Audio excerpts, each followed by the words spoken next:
Nossa Senhora das Dores, São João Bosco, em nome do Pai, do Filho e do Espírito Santo. Amém.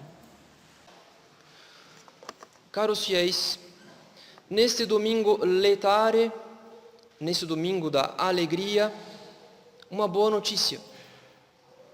Na verdade, o caminho da santidade é simples.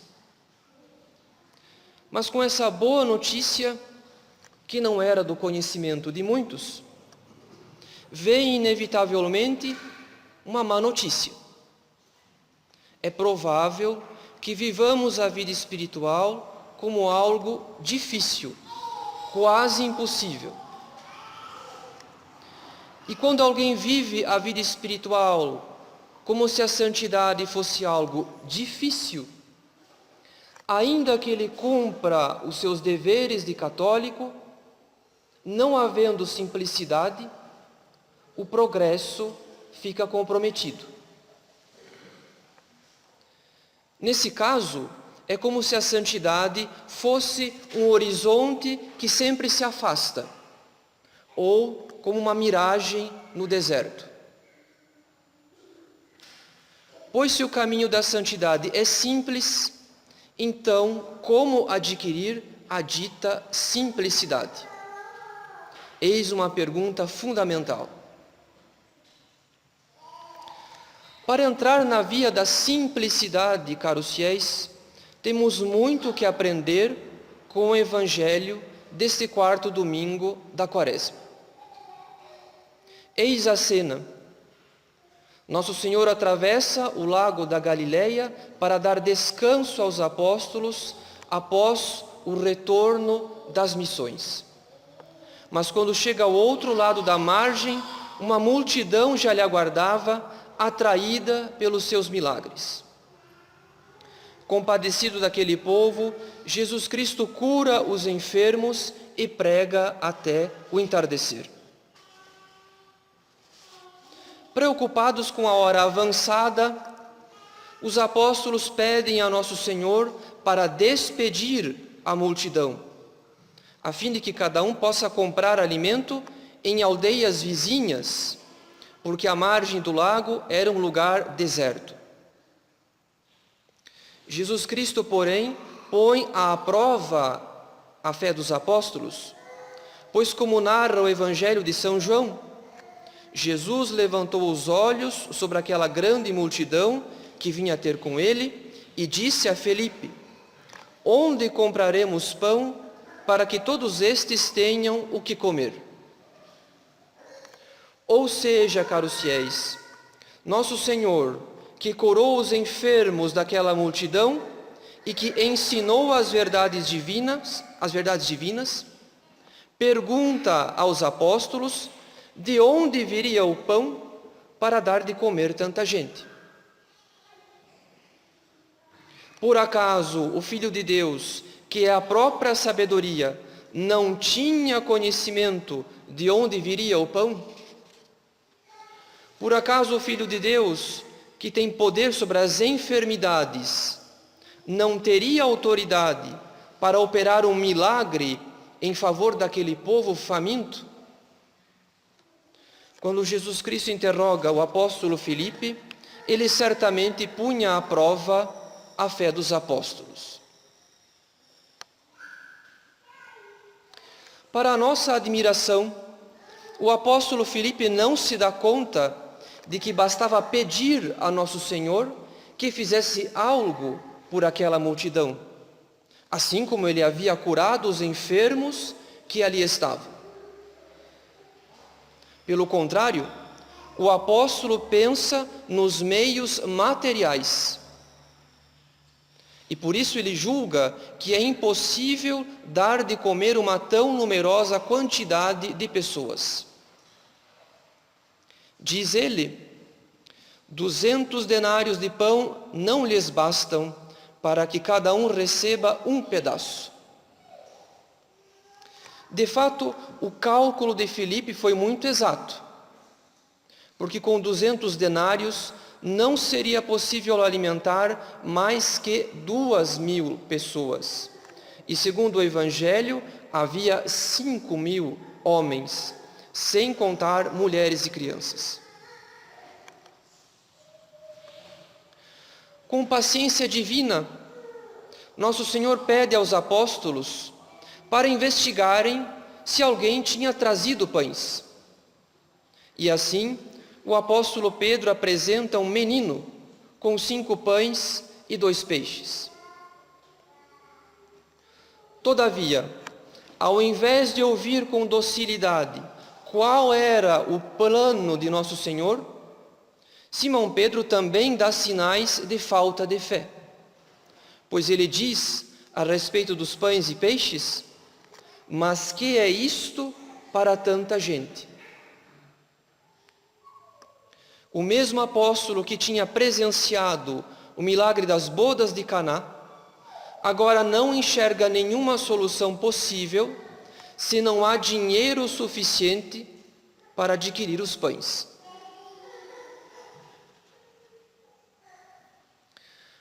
A cegueira de coração dos apóstolos, caros fiéis, causa-nos admiração, porque eles ouviam as palavras de Nosso Senhor e tinham pouca fé. Eles viam os milagres de Nosso Senhor e tinham pouca esperança. Por outro lado, a cegueira dos apóstolos é muito semelhante à nossa cegueira de coração.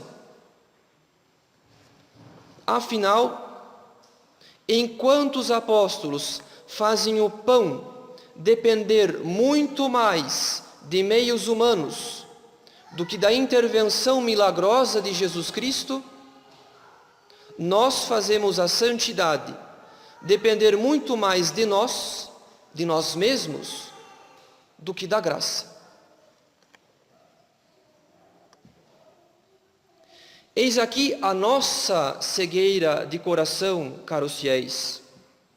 É um erro pretender progredir na vida espiritual por si mesmo, procurando força de vontade em si mesmo, procurando determinação e firmeza em si mesmo, procurando seriedade por si mesmo. Em outras palavras, procurando apoiar-se em si mesmo para progredir na vida espiritual. Enquanto os apóstolos calculam para saber quanto dinheiro seria necessário a fim de alimentar a multidão, nós também fazemos os nossos cálculos. Calculamos se somos capazes de praticar as virtudes, calculamos se somos capazes de combater os vícios, calculamos se podemos ser mais generosos com nosso Senhor, ou se devemos permanecer onde estamos, e tudo isso porque fazemos a vida espiritual depender muito mais de nossas forças do que da graça. Portanto, caros fiéis, é o mesmo erro que está na raiz da cegueira de coração dos apóstolos e da nossa cegueira. Este erro consiste em olhar mais para si do que para Deus, em contar mais com as próprias forças ou com os próprios meios do que com o auxílio divino.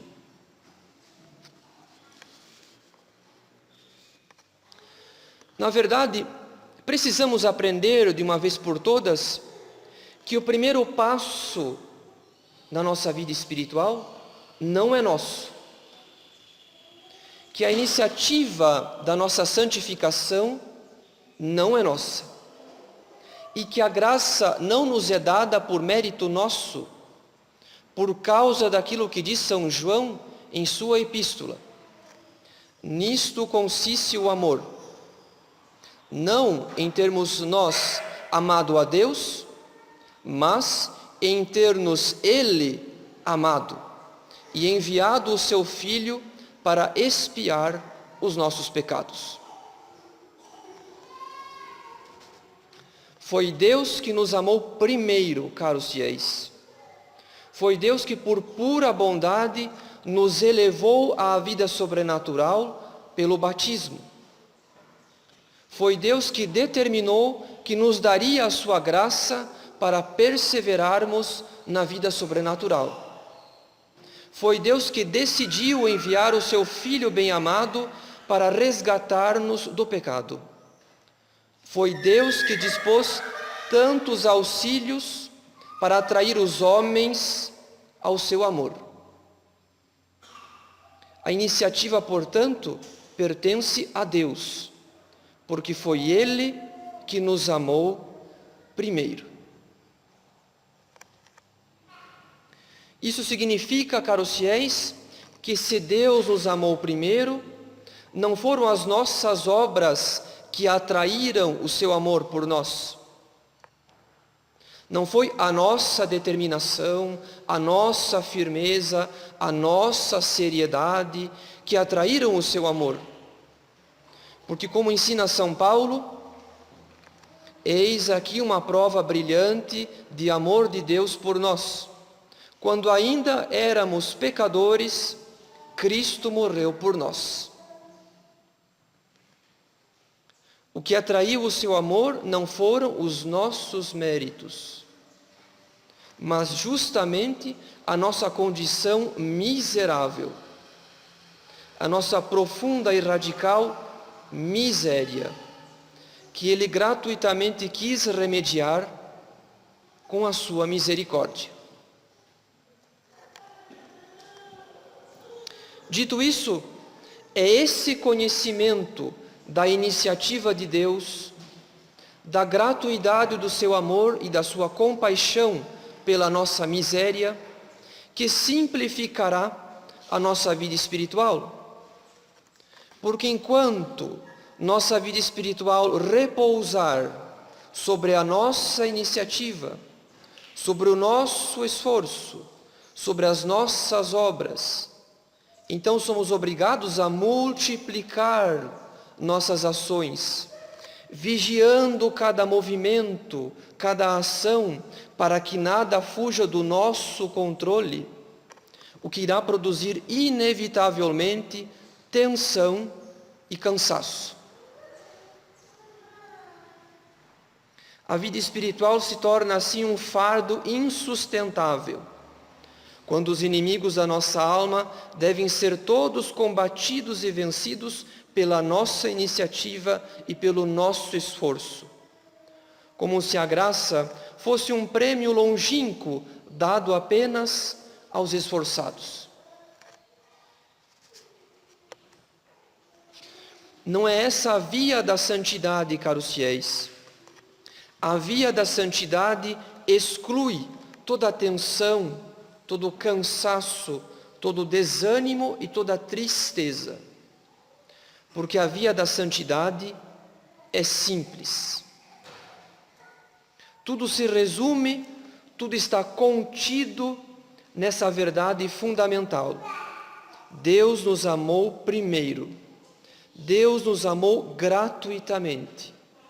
Deus teve compaixão da nossa miséria e quis usar de misericórdia para conosco.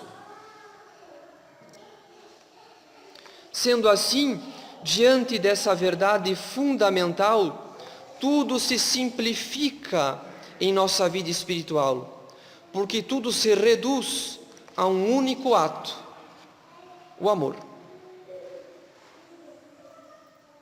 Afinal, o amor com o qual Deus nos ama exige uma tal resposta que tudo da nossa parte deve ser feito por amor, não apenas a oração. A simplicidade na vida espiritual, portanto, consiste nisso.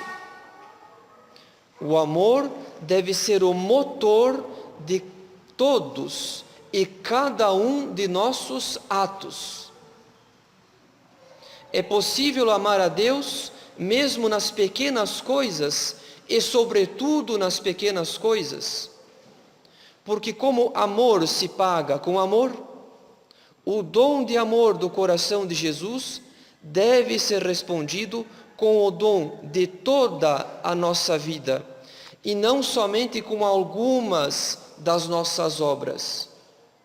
E isso, ao invés de complicar a nossa vida espiritual, simplifica em um único ato: amor. Tudo por amor e sempre por amor. Além disso, caros fiéis, como é o próprio Deus que nos ama primeiro, então devemos ter certeza infalível que Ele não nos pede nada impossível. Ou seja, se Ele quis nos elevar à vida sobrenatural, então temos a garantia de que Ele nos dará os meios adequados para alcançarmos o lugar que Ele nos reserva na luz da glória. Por isso a santidade depende mais dele do que de nós. É Ele que nos eleva à vida sobrenatural e também é Ele que nos provê os meios. Isso não nos impede de termos a nossa parte na vida espiritual, a nossa colaboração. Porém, mesmo a nossa colaboração depende da iniciativa de Deus, que nos dá a graça de corresponder ao seu amor com determinação, com firmeza e com seriedade. Isso significa que quando nós agimos, na verdade é Ele que age em nós. Quando nós trabalhamos, é Ele que trabalha em nós. Então, quando nós nos santificamos, é Ele que nos santifica. Em resumo, tudo o que fizermos na vida espiritual, é sempre Ele que o fará em nós e conosco. Se os apóstolos tivessem compreendido essa sublime verdade, não teriam querido despedir a multidão, não teriam especulado onde encontrar tanto pão, ou então quanto dinheiro seria preciso para adquirir tanto pão. Pelo contrário, teriam imediatamente recorrido a Nosso Senhor, apresentando-lhe aquela necessidade, submetendo as suas preocupações ao governo da graça. É por isso que Nosso Senhor pediu aos apóstolos para averiguarem quantos pães havia. Ou seja, os apóstolos precisavam confessar a própria pobreza e limitação com humildade, mas uma humildade cheia de simplicidade. De fato, não tinham mais que 5 pães e 2 peixes. Porém, 5 pães nas mãos de Deus se converteram em alimento para mais de 5.000 pessoas, e ainda tiveram que recolher as sobras em 12 cestos. Eis a rica lição que aprendemos desse Evangelho, caros fiéis. Nosso Senhor quer tomar para si o cuidado da nossa santificação. É esse santo abandono em suas mãos que simplificará a nossa vida espiritual, porque somente Deus pode reduzir todas as nossas ações a um único ato, que é o amor. Fazer tudo por amor, não apenas algumas obras, mas inclusive as pequenas coisas. A condição, porém, para que sejamos cumulados por esse seu amor misericordioso, é que lhe apresentemos a nossa miséria. Ou seja, que façamos contínuo dom da nossa miséria. Não sem motivo que os 5 pães e 2 peixes vieram de uma criança. Porque a criança que apresenta tão pouco para que Nosso Senhor alimente uma multidão, representa a alma simples, que não duvida do poder de Deus em transformar miséria em santidade. Para a alma simples não há nada difícil na vida espiritual, porque não depende dela ter forças, ter determinação, ter firmeza ou seriedade. Para a alma simples, tudo depende da graça. É a graça que nos dará força, determinação, firmeza, seriedade e, sobretudo, simplicidade. Tudo por amor, não apenas algumas obras, mas inclusive as pequenas coisas. Tudo por amor. Em nome do Pai, do Filho e do Espírito Santo. Amém.